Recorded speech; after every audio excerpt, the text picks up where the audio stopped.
ചാടുതുള്ളി എങ്ങോട്ടാ പോന്നെന്ന് വെച്ചാൽ നമ്മൾ അമ്പലത്തിൽ ഉത്സവം കാണാൻ പോകണ കേസ്. നമ്മൾ മാത്രമല്ല ഒരു പട തന്നെ ഞങ്ങളെ ബാക്കിൽ. ജീമോൾ ആനയെ കാണാനുള്ള ത്രില്ലിൽ ഇരിക്കുകയാണ് കേസ്. വെട്ടുമത്സവം കണ്ട് തുടങ്ങിയപ്പോൾ തന്നെ ജീമോൾ ഓണായി. നമ്മുടെ ബോഡി കട ഡാഡി ഇതാ ഫ്രണ്ടിൽ പോകും. പിന്നെ കരിമ്പ് മിച്ചറും ഒക്കെ കണ്ട് നമ്മളിതാ നടന്നിങ്ങനെ പോയിക്കൊണ്ടിരിക്കുമ്പോഴാണ് ആന വരുന്നുണ്ടെന്ന് പറഞ്ഞത്. ആനയ്ക്ക് എന്തോ നമ്മൾ ഇഷ്ടപ്പെട്ടെന്ന് തോന്നുന്നു. നമ്മൾ നിന്ന സ്ഥലത്ത് തന്നെ ആന വന്നു. കുറച്ചേരം കഴിഞ്ഞപ്പോൾ പാപ്പ അത് വലിച്ചോണ്ട് പോകുന്നുണ്ട്. അതിന്റെ പുറകെ ഇങ്ങനത്തെ നല്ല ഡാൻസ് ഗെയിം ഒക്കെ കാണാൻ പറ്റും. ജീമോൾ അതേപോലെ തുള്ളാൻ ശ്രമിച്ചിരുന്ന പക്ഷേ തുള്ളാൻ പറ്റി. ഇതേ അടുത്തൊരു തുള്ളി കളിക്കുന്ന കുഞ്ഞുപുഴു.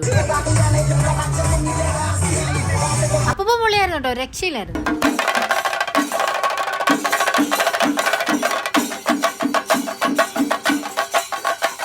അങ്ങനെ ചെണ്ടമള കഴിഞ്ഞ് വീട്ടിലേക്ക് പോകാൻ നമ്മളാണ് ഈ തോരണമഴ കണ്ടിട്ട് നമ്മൾ അവിടെ അന്ത സൈഡ് അതും ഏറ്റുവാങ്ങി നമ്മളത് വീട്ടിലേക്ക് പോകാൻ വേണ്ടിട്ട് തിരിച്ചപ്പോഴാണ് പർച്ചേസ് ചെയ്യാനുള്ള പുതിയ മനസ്സിൽ. അങ്ങനെ ഒരു കടയിൽ കയറി കരിങ്കാളിയിലെ കളിച്ചോണ്ടിരുന്നപ്പോഴാണ് സീമോളുടെ കയ്യിൽ സ്പൈഡർമാൻ. അപ്പൊ പിന്നെ എനിക്ക് വേണം കിച്ചൺ സെറ്റ്. കിച്ചൺ സെറ്റ് വേണോന്ന് പറഞ്ഞപ്പോ വീട് വെച്ച് പാല് വെച്ച് തരാന്ന് പറഞ്ഞു.